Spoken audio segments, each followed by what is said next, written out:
hanging from their belts as they pursued and attacked their enemies. The Qin army was described as savage in the historical records. Could it be said it was cruelty and brutality that nurtured these valiant warriors? The Qin army, once the strongest of armies, is a source of so many perplexing riddles.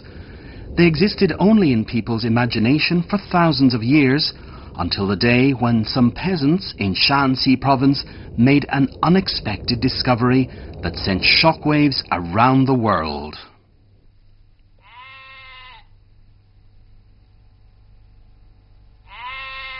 In 1974, Xiyang village in Lintong County, Shanxi province, was hit by drought.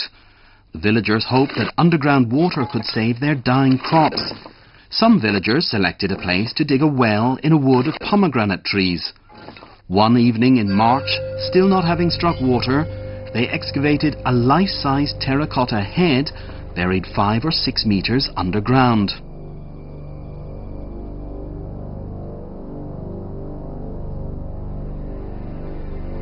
News of the discovery spread rapidly. Archaeologists arrived and took over from the local farmers, beginning a professional excavation of the site.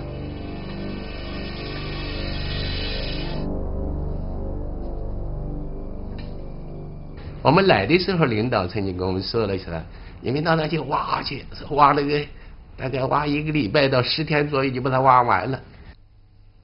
A huge pit was dug at the small mouth of the well, but the lifelike terracotta statues kept appearing in the layers of soil. Yuan Zhongyi, an archaeologist on the spot at the time, and his colleagues asserted that it was an ancient secondary burial pit. But nobody foresaw that their excavation over dozens of days covered only a very small part of the pit, like the tip of an iceberg. 于是我们要嘛就寻它的边儿，我们要这个寻它的边儿。 再挖，就是到处找不到它的边儿，就是。当时我们就当时也很奇怪的，就是还没有边儿的东西嘛，就是。The final result of the excavation showed it to be a huge pit of unprecedented size, its area far beyond any expectation. That day in 1974 was the prologue to the most stunning archaeological discovery of the 20th century. 这是一个大型的兵马俑坑了，就是面积达到14000多平方米的，就是像这样大的陪葬坑在中国过去从来没发现过，在世界上也没有发现过那么大的陪葬坑的。 The statues of the warrior in the pit were originally in an upright posture. Obviously, they'd been badly damaged. In 1974, the statues in front of the archaeologist had all collapsed.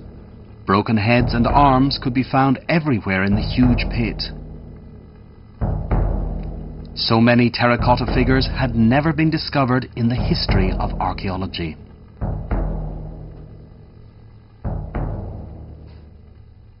根据它已经出土这个密度推算。 我们1号兵马俑坑里头当时我们大体做一个估计了，大约有陶俑陶马有6000件了，就是浩浩荡荡。Elaborate reparation work began on the broken terracotta warriors. They started to resume their original aspects.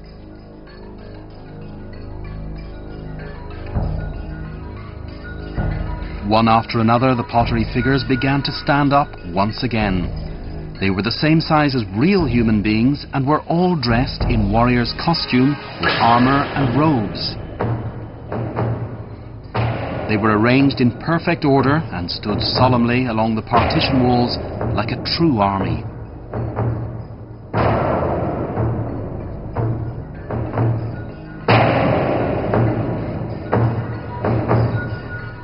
There in the pit stood several hundred war horses neighing with heads held up high as if on the battlefield.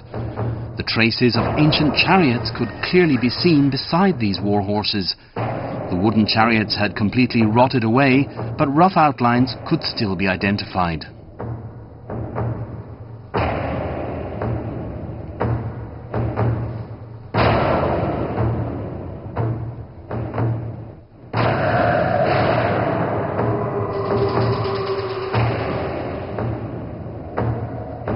Dozens of chariots, several hundred war horses and thousands of soldiers were lining up in front of the archaeologists as if it were a complete underground army group.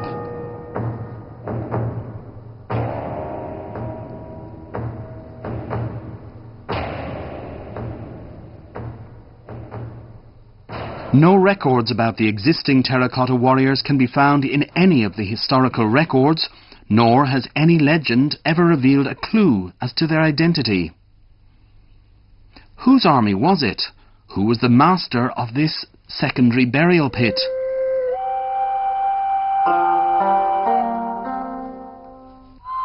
Guangzhong Plain was the political centre of the Qin, Han and Tang dynasties.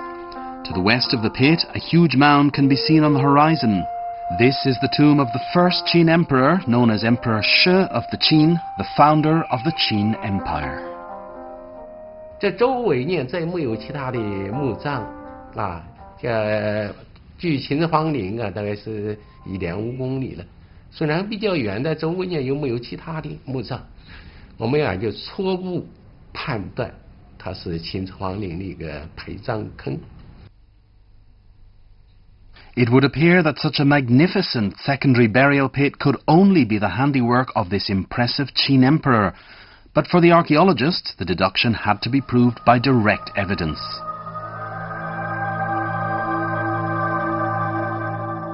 The excavation went on. The archaeologists found large amounts of bronze weapons in the clay. After careful cleaning, some characters appeared on the surfaces of the weapons.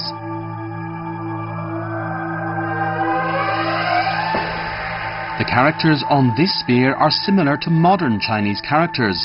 It reads Shigong. According to the historical records, it was the Qin emperor who set up Shigong. This was a state office in charge of the production of weapons. On this spear, the experts have found more conclusive evidence. The characters on the right side of the spear read, supervised by Xianbang, the 5th year, Liu Buwei. Liu Buwei was the prime minister of the Qin emperor. One of his duties was responsibility for weapons production. 兵器上面有文字的，有秦始皇的纪年的，比如秦始皇4年、5年啊、7年，是吧？啊，还有这个8年的，5年、7年、8年，另外16年、17年、18年、19年，都是秦始皇的纪年的，这是。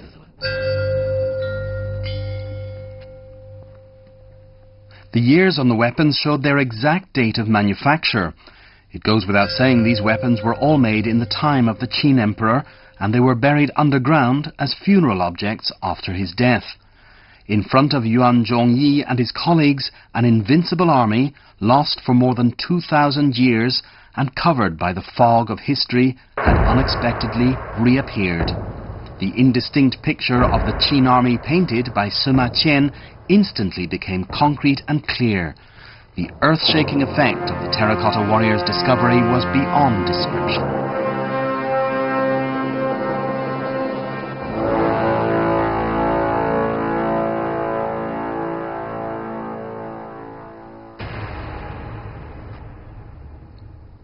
In 1975, the attention of the whole world was riveted on the terracotta warriors. News of the discovery was carried on front pages everywhere. Heads of state and government and important people from all fields came to Shanxi province, one after another, to see the ancient Chinese troops with their own eyes. Without exception, they were awed.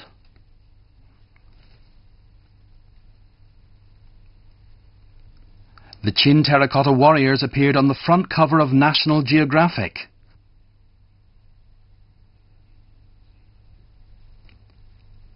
The title, The First Emperor's Army, China's Incredible Find.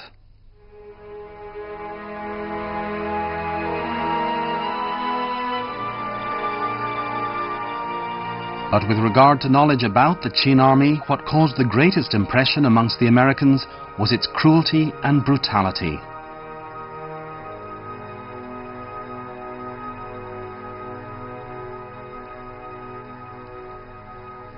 However, the truth must be revealed piece by the real scholars through a scientific approach. The discovery of the Terracotta warriors has entirely changed Yuan Zhongyi's life. His pleasant surprise and excitement were soon over. From the beginning of his research work, he was aware of the fact that these living statues would present quite a number of puzzles.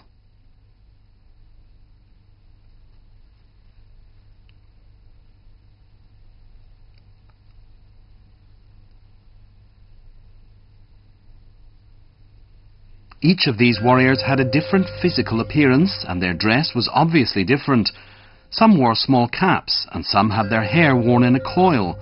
What was the implication of these differences? It seems those with caps were officers. But what were their ranks? Could it be said that the Qin army had its own strict system of military ranks? 6,000 warriors were all in good order in the pit. But was the arrangement arbitrary, or did it have some implication?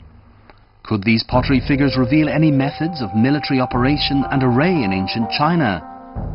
There were no answers to a series of questions.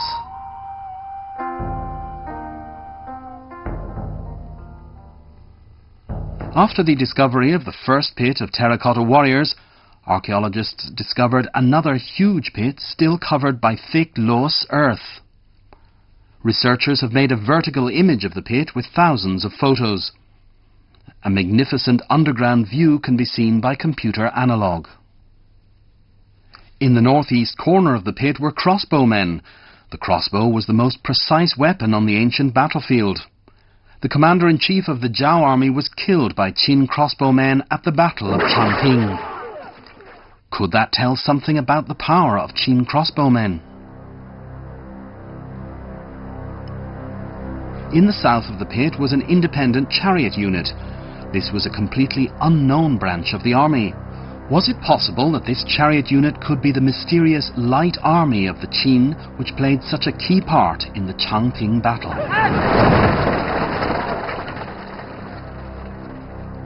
The chariots were closely followed by cavalry. 4 cavalrymen fall into one well-ordered group. Was it possible that these were the Qin cavalry who cut off the supply line of the Zhao army?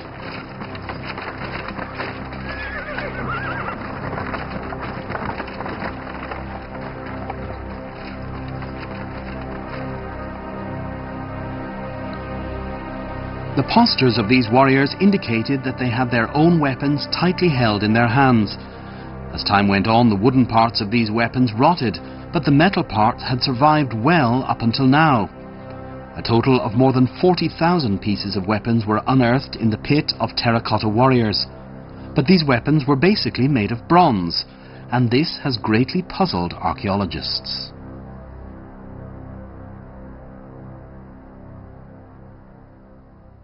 这里头有一个问题的，就是在战国晚期的时候，根据书上记载，根据其他的一些地方的考古资料来看呢，当时铁兵器已经出来了，那秦朝为什么这个地方都发现的都是铜兵器呢，青铜兵器呢？于是有些先生就提出了一些观点呢，也是说这是落后的兵器。According to accepted wisdom, the wounding power of iron-made weapons is far stronger than that of bronze ones. How was it possible that the Qin army, equipped with these outdated bronze weapons, could be invincible? It is rarely in human history that a more primitive civilization is able to prevail over a more advanced one. The Qin army once created history. Could it be that this poorly equipped army could have unified China merely by its cruelty and brutality? The full truth will be further revealed along with the discovery of the terracotta warriors.